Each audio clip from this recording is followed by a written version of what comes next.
Assalamualaikum warahmatullahi wabarakatuh. Hai anak-anakku yang saleh-salehah, bagaimana kabarnya? Semoga sehat selalu ya. Sebelum mulai pembelajaran, mari kita awali belajar kita hari ini dengan baca basmalah bersama-sama. Bismillahirrahmanirrahim. Semoga Allah SWT memberi kita petunjuk. Tak kenal maka tak sayang, demikianlah bunyi pepatah.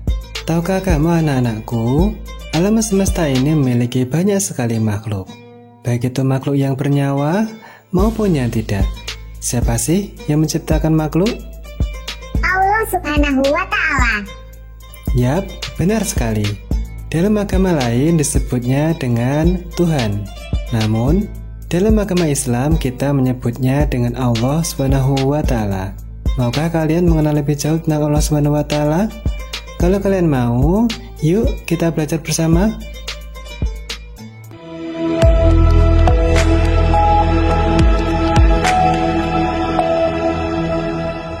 Bang Ali Edukasi. Semua umat Islam pastinya mengenal Allah Subhanahu wa Ta'ala. Tahukah kamu bahwa Allah Subhanahu wa Ta'ala memiliki nama-nama yang baik, atau kita mengenalnya dengan istilah Asmaul Husna. Dalam Al-Quran disebutkan bahwa Asmaul Husna berjumlah sebanyak 99.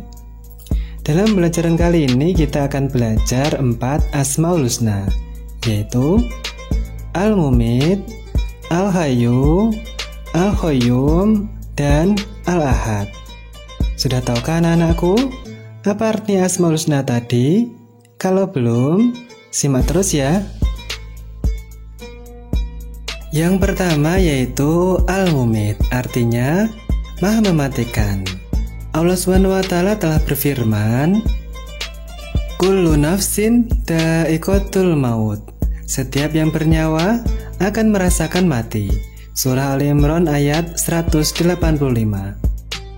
Manusia, jin, setan, malaikat, dan makhluk Allah yang lainnya akan merasakan mati kecuali Allah Subhanahu wa Ta'ala. Oleh karena itu, kematian tidak dapat dihindari manusia.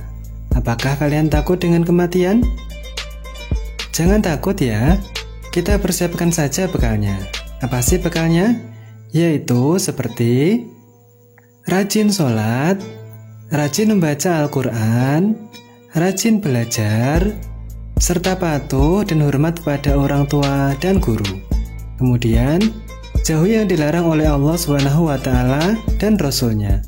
Misalnya, mencuri, berjudi, berzinah, minum minuman keras, berkelahi, dan menyakiti orang lain.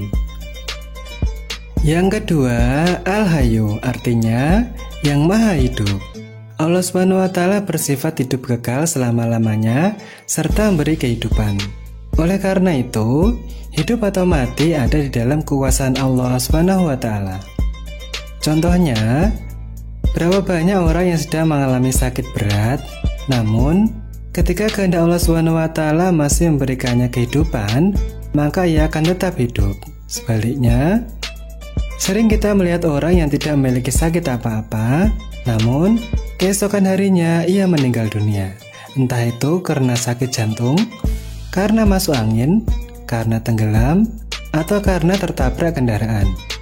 Itulah semua kuasa Allah Subhanahu wa Ta'ala dalam sifatnya Al-Hayyu. Yang ketiga, Al-Qayyum, artinya Allah Subhanahu wa Ta'ala maha berdiri sendiri atau mandiri. Yang bermakna Allah Subhanahu wa Ta'ala tidak membutuhkan pertolongan dari makhluk ciptaannya. Dari sini, Allah Subhanahu wa Ta'ala memberikan pendidikan kepada manusia agar hidup tidak selalu bergantung kepada orang lain. Hidup harus punya semangat mandiri dalam segala situasi dan kondisi. Bagi siswa kelas 5, bila di rumah harus sudah dapat melaksanakan sendiri kebutuhan kalian. Misalnya, merapikan tempat tidur, menyiapkan peralatan sekolah, mencari seragam sekolah, mengambil sarapan atau makanan, dan lain sebagainya. Yang keempat yaitu Al-Ahad, artinya yang Maha Esa. Mengandung makna Allah SWT itu satu, yang Maha Tunggal, dan Esa. Allah SWT adalah Tuhan tempat bergantung semua makhluk ciptaannya. Ia tidak beranak dan tidak pula diperanakkan, dan tidak ada makhluk apapun yang setara dengannya. Maka dari itu, kita sebagai umat muslim hanya kepada Allah lah tempat kita menyembah serta memanjatkan doa. Selanjutnya, setelah kita belajar tentang 4 Asmaul Husna di atas, kita akan belajar tentang kitab-kitab Allah SWT. Sebelum lebih jauh, Bapak mau tanya nih, apa sih rukun iman yang ketiga? Yap, jawabannya beriman kepada kitab-kitab Allah. Tidak lengkap iman seorang muslim ketika ia tidak mengimani 4 kitab yang sudah Allah SWT turunkan kepada para nabi dan rasul pilihannya. Kitab Allah atau dalam bahasa Arab yaitu Kitabullah adalah catatan-catatan yang difirmankan oleh Allah SWT kepada para nabi dan rasul. Sedangkan iman kepada kitab-kitab Allah memiliki arti mempercayai dan meyakini dengan sepenuh hati bahwa Allah SWT telah menurunkan kitab-kitabnya kepada para nabi dan rasul yang berisi wahyu Allah SWT untuk disampaikan kepada seluruh umat manusia. Berapa sih jumlah kitab suci yang harus kita imani? Yaitu ada 4 kitab suci. Pertama, kitab Taurat. Kitab Taurat diturunkan kepada Nabi Musa alaihissalam, diturunkan di daerah Israel dan Mesir. Kitab Taurat menggunakan bahasa Ibrani sebagai pedoman umat Bani Israel. Yang kedua, kitab Zabur. Kitab Zabur diturunkan kepada Nabi Daud alaihissalam, diturunkan di daerah Yerusalem Israel. Kitab Zabur menggunakan bahasa Kipti sebagai pedoman umat Bani Israel. Yang ketiga, kitab Injil. Kitab Injil diturunkan kepada Nabi Isa alaihissalam, diturunkan di daerah Yerusalem Israel. Kitab Injil menggunakan bahasa Yunani sebagai pedoman umat Bani Israel.